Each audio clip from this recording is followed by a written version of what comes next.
Hey folks, it's Marvin Cash, the host of the Articulate Fly, and we're back with another Southwest Virginia fishing report with Matt Reilly. How you doing, Matt? I'm doing great, Marvin. How are you? Just trying to stay out of trouble. Is it time to build an ark in Abingdon, Virginia? Oh, you could say that. It's coming down pretty good right now, and rained pretty good last night. And I'd say total we've probably gotten about a half an inch between last night and today, and they're calling for about another inch or inch and some change. So we'll see how it all shakes out. You know, it's hard to say what's going to happen with these hurricane rains. That, like I said, it's coming down pretty good right now. So we're definitely going to get something. Yeah, well, it sounds like if you're going to hang your hat on anything here before Thanksgiving, it sounds like you might want to go trout fishing. Yeah, go trout fishing or tie flies like mad to get ready for, the winter season. I mean, it's winter's another month and a half away, but hopefully by December, our weather pattern will calm down and get into an actual pattern, and we'll, see some colder temps and be able to do some musky fishing, and trout fishing will be, it's good now. It's been good. It's always good. So trout fishing is always something good to fall back on. And certainly when we get all this rain, those streams will be the first ones to come back online. So, unless we get a crazy amount of rain, we'll be back doing that in the next couple of days. Yeah, and I guess, what we're seeing, right, because it's kind of weird warm, right? So, but the trout are probably not looking up as much as they used to. So I assume we're kind of shifting to the nymph and the small streamer game there. Yeah, I mean, it's funny. I mean, we were talking before the show. I mean, a week and a half ago on Sunday, we had an overnight low of like 26 degrees. And day before, over the weekend, we were out. The midday high was like 78 degrees. So we've seen almost every number on the thermometer in the last week or so, and water temperatures have been swinging wildly. But the good news is up in the mountains, there's trout streams, even if they're not spring fed or groundwater fed, they're a little more moderated temperature wise. And I actually did have a trip about a week ago, not too long after that real cold overnight snap we had, where water was still kind of low, and there were a couple of spots where I had a client of mine throwing a dry dropper rig just to more subtly present a nymph to a good spot, and we had fish hitting dry flies. So if that's what you want to see, go for it. But certainly we'll be transitioning into mainly subsurface fishing for the next, several months, and just about until, our first hatches really start going. And, blueing olives and blue quills and stuff like that through the winter time on some days, but really not until March. So we'll be on the subsurface train till then. Yeah, and I guess, the reality is with kind of the schizophrenic temperatures, the smallmouth and the muskie are all over the place because they just haven't had that cold air push to get them into their wintering spots yet, right? Yeah. Like I said, water temp's been all over the place. I saw, on, I guess, 5 days ago, we saw 48 degrees in the morning water temp. And then on a section of river, the next section of river down, yesterday we saw 56 degree water temps in the morning. So things are all over the place. I define that winter time frame by water temps being 50 degrees consistently and below. And again, our 10-day forecast is showing being south of 60 degrees after all this rain passes. So we'll probably get down there in the next week or so, and then it'll just be waiting for the rivers to clear out and drop. And then, we, depending on what water you're fishing, particularly, smaller creeks and rivers, that respond more quickly and directly, I guess, to air temperature swings. You can find some pretty warm water right now, and we actually went smallmouth fishing, I guess, 2 weeks ago, and found some like mid to high 60s water temps and caught a few fish on top water. And then, like I said, the other day, 56-degree water temps is not pretty good for smallmouth fishing. So we're just kind of rolling with the punches right now and waiting for things to settle out.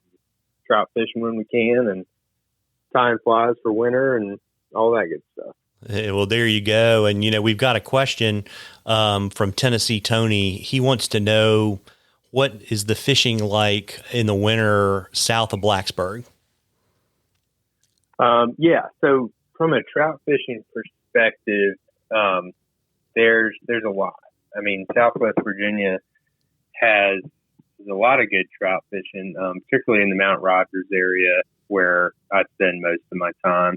And even north of that, I mean, there's some trout streams up in Blacksburg, Stony Creek and Big Stony Creek that fish pretty well. And sort of the, south of Blacksburg, south of Roanoke portion of the state is really unique in the sense that it's got a very robust wild trout fishery. Where I'm from back in central Virginia, Fluvanna County, the only wild trout that we really had in numbers up in the central part of the state were, wild or native brook trout and Shenandoah National Park and National Forest around.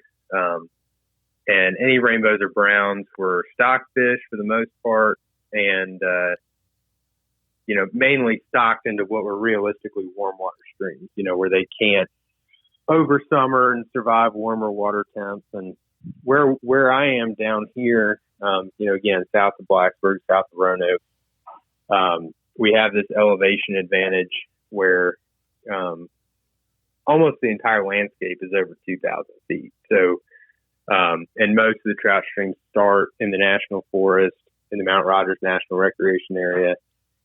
So they're clean, cold, and they support wild trout, trout year round. So it can be really good. There's lots of streams, and some of those bigger watersheds, White Top Laurel, South Fork of the Holston, they're relatively complete, because of the cold water, the clean water, the good habitat.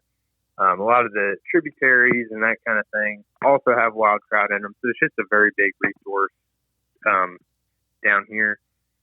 And through the winter, it can be really good just because there are a lot of fish in the creek. We have, in certain areas, a lot of groundwater influence. So some streams fish better than others in the wintertime for that reason, because the temperature is a little more moderated. And, like we were talking about earlier in the report, it's mainly a nymph fishing game, but certain streams do have some hatches through the wintertime.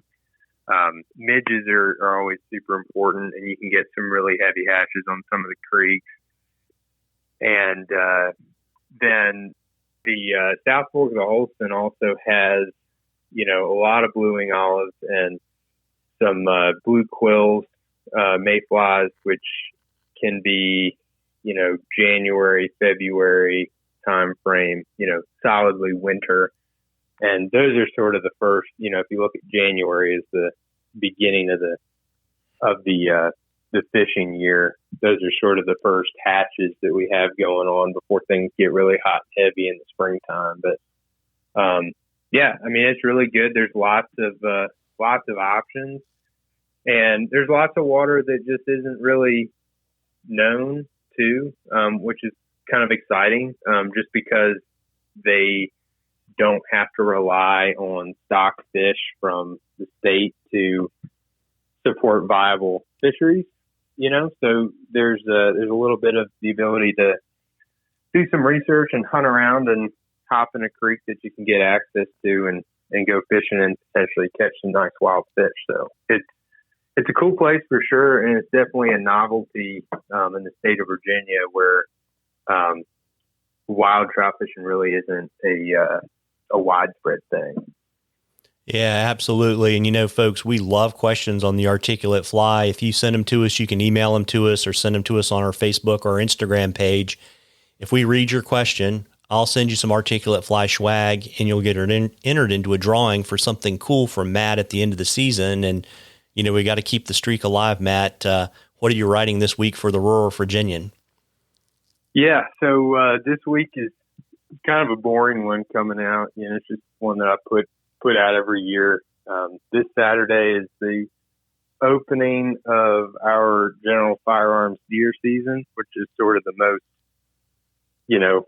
anticipated date season of the whole year for a lot of people. So just throwing out the regulations and season dates and all that kind of thing, because it does vary from county to county and region to region within the state. And a little bit of talk on our the sort of outlook for our mass crop for this year in the state. It's been pretty good so far. So squirrel hunting and deer hunting has been pretty good, but the animals haven't been really moving a whole lot because there's lots of food on the ground right now. So just a couple little things to keep in mind and know about the season to come. And next week we'll be talking about something probably a little more unique, but that's a piece I put out every year just because I feel like I should as an outdoor columnist in Virginia. Yeah, absolutely. And before I let you hop, Matt, why don't you let folks know where they can find you so they can get on your guide calendar? Sure thing. It's the website is mattreillyflyfishing.com, and my email and phone number and social media links and all that good stuff is on there. So reach out however you feel comfortable, and I look forward to hearing from you. Yeah, absolutely. And I've been saying this for weeks now, folks, but even though it's going to rain, you should get out there and fish a little bit, because in January and February, when it's really, really cold, unless you're chasing muskie, you're going to really wish you had fished more in the fall. Get out there and catch a few, everybody. Tight lines, Matt. Thanks, Marvin.